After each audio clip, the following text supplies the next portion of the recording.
জয় রাম, জয় গোবিন্দ। আজকে আমাদের এই গাইঘাটা মাঠে, এই থানার মোড় মাঠে আমাদের গুরুদেবের অনুষ্ঠান হবে। তো এই যে পেছনে দেখতে পাচ্ছ প্যান্ডেল। তো এখন এই আজ আর কাল ব্যাপী এই অনুষ্ঠান হবে, গুরুদেবের অনুষ্ঠান। তো এই যে পুরো প্যান্ডেল হয়েছে, ওখানে বাচ্চারা খেলা করছে, আর এখানে গুরুদেবের জন্য এই দুটো দিন আমরা গুরুদেবের নাম কীর্তনে মেতে উঠব সবাই মিলে। তো প্রতি বছরের মতন এই বছরও আমাদের এই অনুষ্ঠানটা হবে। দেখো এখানে একটা এন্ট্রি গেট করা হয়েছে। খুব ভালো লাগে এই ধরনের অনুষ্ঠান যখন হয়, মনটা একটা আলাদা শান্তি লাগে। দেখো এখানে সব অনুষ্ঠান হবে তাই।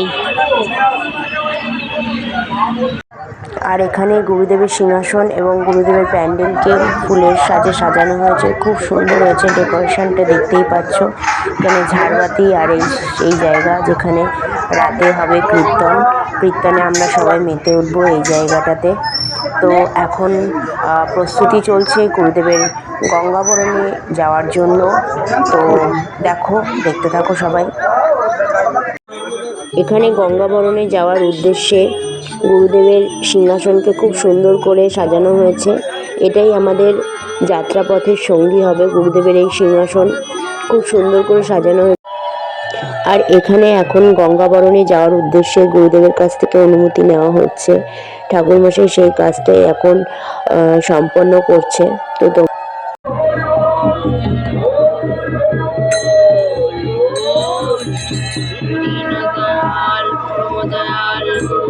শ্রী শ্রী সত্যনারায়ণ হরি হরি হরি বল, হরি হরি বল বল। দীনদয়াল পরম দয়াল গুরু শ্রী শ্রী সত্যনারায়ণ ঠাকুর প্রেমানন্দে হরি হরি হরি হর বলো, হরি হরি বল বল। জয় রাম, জয় রাম।